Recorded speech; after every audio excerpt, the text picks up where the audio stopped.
Is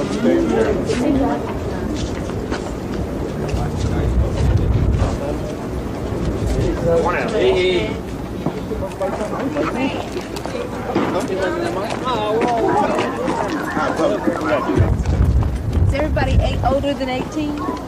Wait, Carl, I see you when I get back, man. Right on at the What you say? What you say? Ain't got me with nothing, man. Ain't got me with nothing. Okay. Remember that, Rick?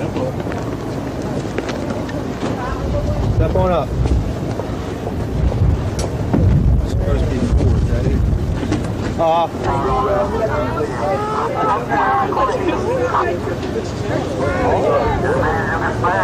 You able to lift your leg up?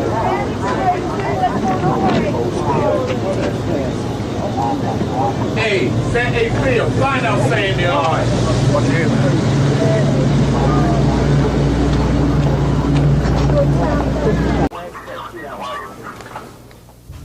At 10 this morning, 91 Baltimore City police officers began knocking on doors and in some cases knocking down doors in 3 of the Murphy Homes high-rises in West Baltimore.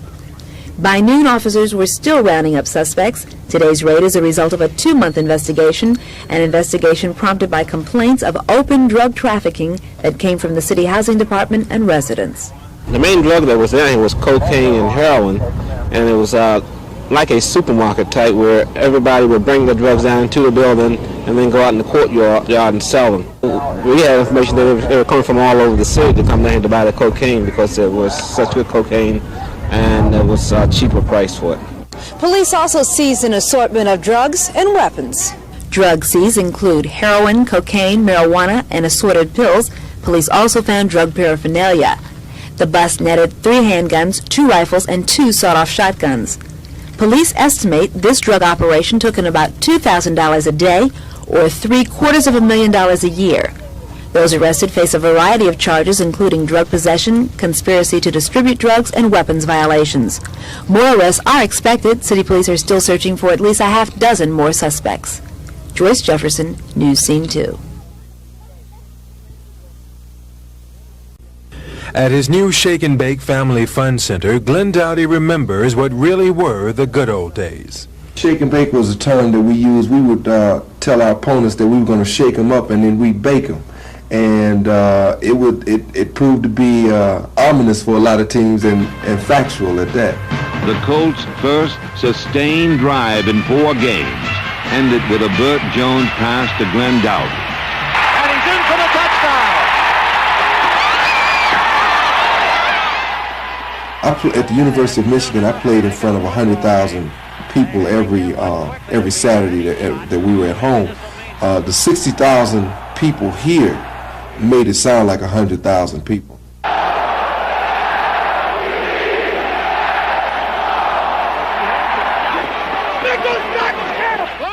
But Dowdy concedes the good old days are gone and says now it's time to stand up to Robert Irsay.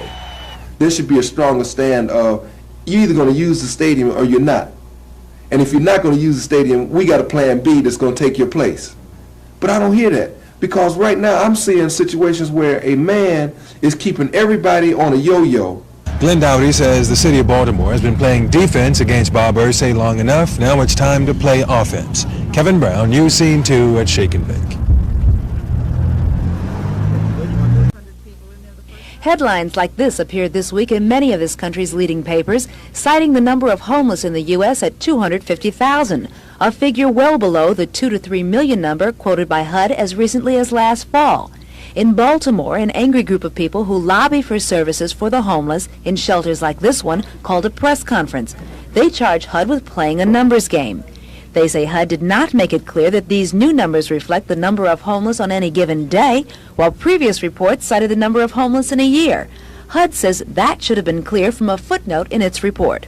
The Greater Baltimore Shelter Network's greatest fear is that because of this HUD report, the public might think that homelessness is not a big problem or that it's a problem that's going away. The shelters that are in operation are doing this by their shoestrings, okay? Okay? They're scrambling for money. And when you have a government that releases statistics and suggests that a problem is small, that is very great, no one's going to decide to spend millions of dollars on a problem that everybody doesn't think, or the people don't think exists. How great is the homeless problem in Baltimore? We can look at it in two ways. According to HUD, 630 to 750 people are homeless today.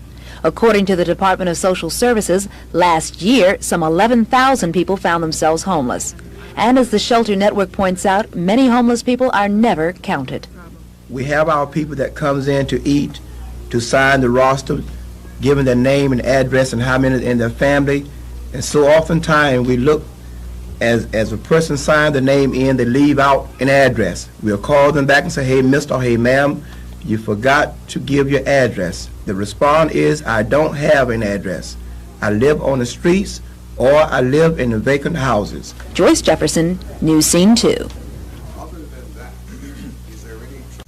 Security is indeed the key word at Security Mall. Yesterday, only one security car patrolled the parking lot. From now on, 3 patrol cars will cover the area. Last night near the Sears Automotive Center, a mall customer was robbed and critically wounded by 2 armed men. The mall's store owners hope beefed up security will keep the criminals away and keep the customers coming back. The malls have become a place for the family and the family environment, and we want to keep it that way. And we're going to do everything we can and everything possible to keep it safe for the children, for the families. Siglia says Security Mall is the largest and busiest mall in Baltimore County. And inside it might be the safest, but successful security in the mall has forced the criminals outdoors. In the last 8 months, 175 crimes have been committed at Security Mall. 166 of those crimes have been committed outside, here in the parking lot. That's a general basis of what's going on everywhere. Crime is moving to the streets everywhere. We're continuing with our enlightenment programs to show people that beefing up at security at any mall is going to push crime into the streets because people are still going to do the things they're going to do. Police say crime at Security Mall is no worse than anywhere else, but it is getting more attention because the business people there are shouting louder than others for help. The shouting has paid off. The police have already increased their patrols at the mall. Mike Ritz, Nightside. State Police spokesman Sergeant Tom Moore says the latest numbers show the 11th consecutive quarter of crime decreases in the state. Here are some of the statistics in detail. Violent crimes of murder, rape, robbery, and aggravated assault dropped 4% last year. Property crimes such as breaking and entering, larceny, and auto theft fell by 10%. There were just over 230,000 crimes reported in the state last year. That's the lowest number ever reported in Maryland since the start of the statewide Uniform Crime Report in 1975. The biggest drop came in the suburban Washington and southern Maryland regions, down 13%. Crime fell 11% on the Eastern Shore, 8% in metropolitan Baltimore, and 7% in western Maryland.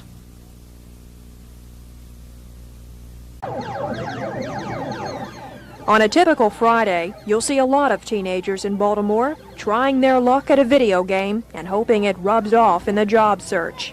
Some would rather be working than hanging out, but a part-time or summer job just isn't there. What kind of a job are you looking for? Any kind of job.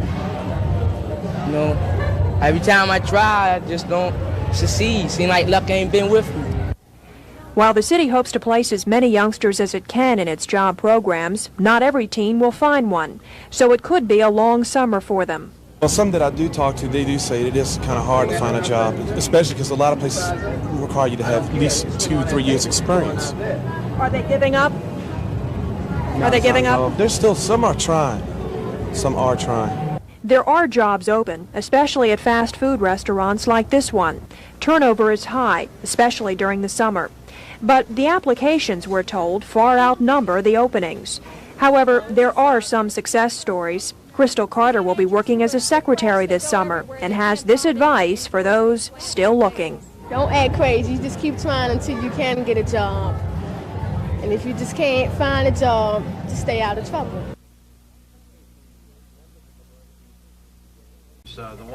It is the middle of the Ursay crisis, but Mayor Schaefer is doing his regular radio show, listening to the problems of people most of us have never heard of. I think the situation there could be very well solved just by painting 2 yellow stripes in the right-hand lane. Okay, let me take it up with Transit and Traffic. I'll have someone from Transit and Traffic call you, and unless they can tell me why it can't be done, I don't think it's a bad idea at all. If you need the city bureaucracy to do something for you, the best person to have on your side by far is Mayor Schaefer. I tell the department head, you know, if I don't get service, I'm not going to be very happy with you. And maybe you and I will go down and clean it up. Maybe you and I will take the shovel and we'll start cleaning the alley. And when a department head is faced with the prospect of going down with the mayor and sweeping the alley, it's surprising how it can get moved. You know what I mean? But critics of the mayor say he responds more to wealthy neighborhoods than to poor ones. Others deny that, saying the problems of poor neighborhoods are more difficult to solve. One critic of the mayor also says he is vindictive. One time I wrote an article in the morning paper at the paper's invitation, critical of the whole enterprise zone concept. After that article appeared in the paper, we got word from City Hall that some houses that we were supposed to be renovating, which had to be routinely approved by the Board of Estimates, were snatched indefinitely off the agenda. But former Councilwoman Mary Pat Clark, who's also a critic of Schaefer, says overall he has been fair in providing city services. I can't honestly say that I've seen them withheld.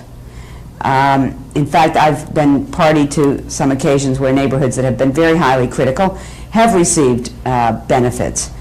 But I've also witnessed some incidents in which improvements were delayed very out front because there was a lot of criticism going on. Judging by what I've heard in the past few days, you can fight City Hall, and there's a pretty good chance you'll win, but there's no guarantee. After all, we're not really talking about a building, we're talking about people, government workers, and some of them are politicians. Kevin Brown, News Scene 2, City Hall.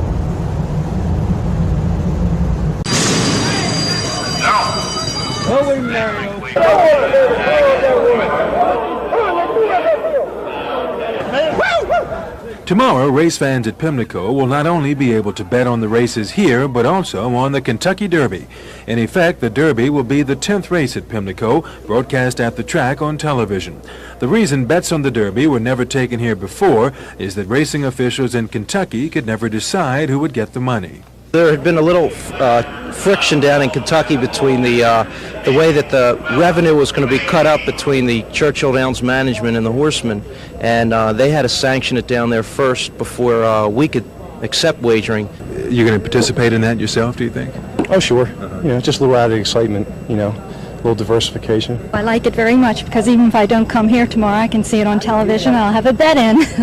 What's so special about being able to bet here on the Derby? It's convenient. Very convenient. Another bettor told me that he likes it because he won't have to risk losing his car in the Churchill Downs parking lot. I went to the Kentucky Derby and I lost a daggone car that I looked for a day and a half. There'll be Derby betting not only here at Pimlico, but at 25 outlets around the nation. The head of Churchill Downs in Kentucky figures it'll be the biggest betting race in North American history. Kevin Brown, News Scene 2 at Pimlico.